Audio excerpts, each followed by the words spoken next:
Well, I'm honored to be here with all of you. I'm honored to brand new actually be serving on the board. So any of you that are thinking about joining the board, just remember this is what they do to you.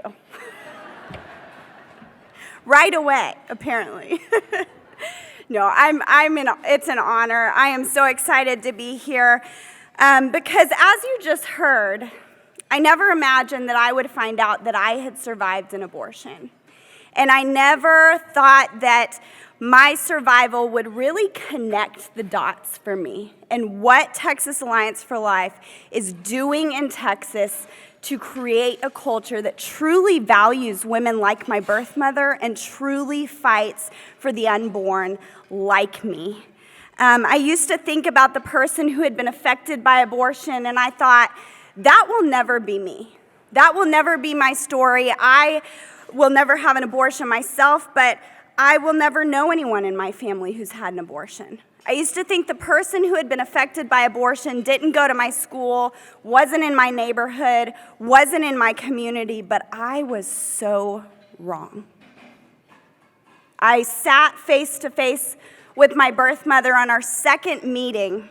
And the first meeting had been incredible. We had this reunion similar to my sister's, which is what I wanted it to be, because I saw how well that had gone for her. And I remember the first meeting, and my birth mother opened up that door, and it was almost like looking in the mirror. And I thought, this relationship is going to be incredible, and I want to thank my birth mother for giving me my life. And so we set a second meeting up. And the second meeting is the moment that changed my life forever and made it real for me. Because during that second meeting, I gave my birth mother a card, and I gave her a gift. And the gift was a ring and a necklace with my birthstone on it. And the card, I couldn't think of what to write. I had so many things I could have written to her to thank her for choosing life for me, for giving me my family. But I summed it up, and I just said, thank you for choosing life for me. I know that's the greatest gift I've ever been given. And during that second meeting, I watched as what were happy tears from receiving that ring and necklace instantly changed when she read the words on the card. And she said, Claire, there's something I need to tell you. And we went into this room in her house, and we sat on the bed. And I remember as I turned to face her, I saw this pain in her eyes that I had never seen before. I knew I had never experienced before. And I thought, what in the world is happening right now? This is supposed to be this magical moment where I thank my birth mother, and yet here I was looking her in the eye as she described being 13 years old. 13 years old and being told that the only choice for her was to have an abortion. And so my birth mother was driven to a local abortion clinic where she had a D&E dismemberment abortion. They told her that her life would go back to normal, but she said she went home and things didn't. She went back to the doctor to be told that her abortion had been successful, but that she had been pregnant with twins and that I had survived her D&E dismemberment abortion that took the life of my twin. As you can imagine, I'm sitting there thinking, this is not how I thought this would go. I could have never imagined that my birth mother would tell me that I was that person. That person that I thought I will never be. I will never be that person affected by abortion. And yet here I was looking at my birth mother, and I realized there was a face and a name and a story, not only with that woman who has experienced abortion like my birth mother, but there is a face and a name and a story with that unborn child like myself, like my twin.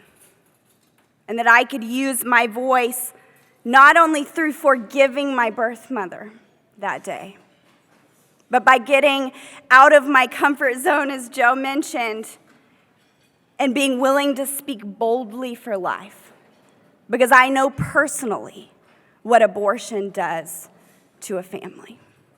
I have a 7-year-old daughter, and the day that she was born, I realized that another miracle had happened.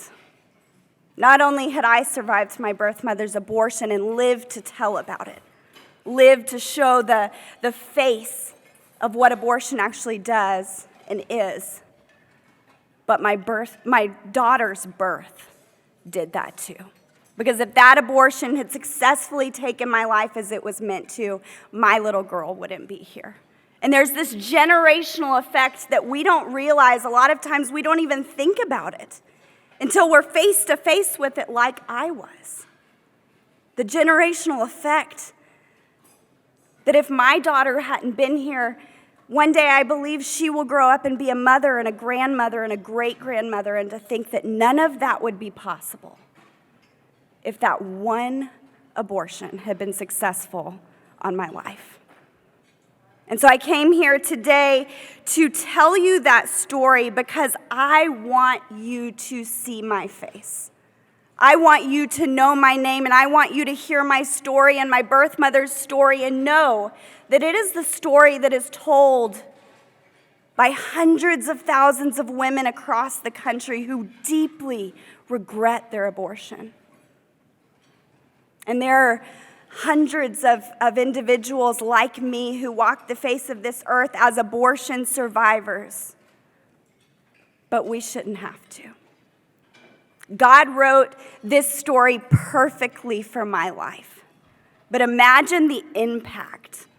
Imagine the lives that will be saved, the lives that will be changed, the women and the families that will be empowered through the work that Texas Alliance for Life is doing in the state of Texas. And I am thankful that you're here. I'm thankful that you are partnering with us tonight.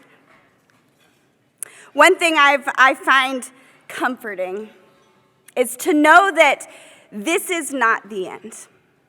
That one day Christ will come back and he will make all things right. But until then,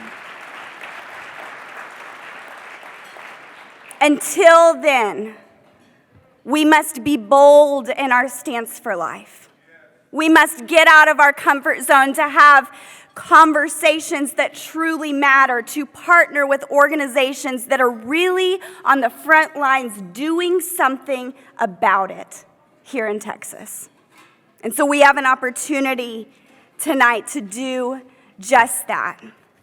So at this time, I would like to ask for all table hosts to open the large white envelope on your table and pass out the pledge cards.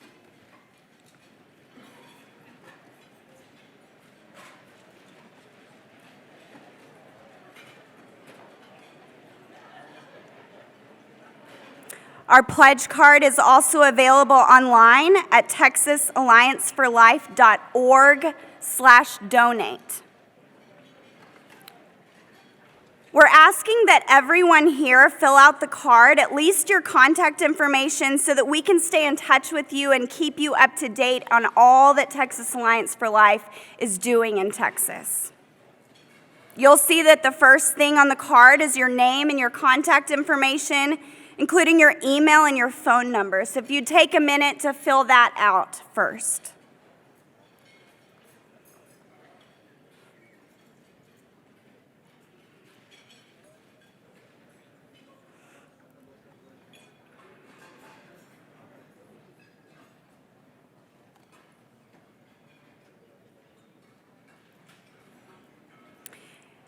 Next, you will find the 4 levels of annual Leadership Circle memberships. As Dr. Poyman said, the Leadership Circle is vital to the success of Texas Alliance for Life. The Leadership Circle membership ranges from $1,200 to $10,000 per year. All Leadership Circle members receive complimentary seats at next year's dinner in October of 2021, and 2 seats at our luncheons in January, April, and August. I've been to those luncheons. You don't want to miss out. Please note that each membership is payable via a one-time payment, quarterly installments, or monthly installments. We also have other types of membership called sustaining members who give $50, $25, or $10 monthly on an ongoing basis. Sustaining members are critical to covering our ongoing expenses of running this organization. On the front of your card, we also have options for other donations. We appreciate every single donation, $100, $50, $10. It is so appreciative. If you're done with the front of your card, please turn the pledge card over to the back.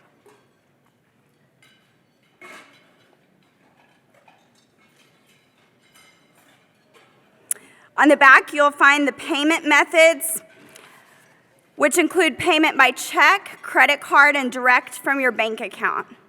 By the way, the most efficient way and most secure way to give is by direct debit.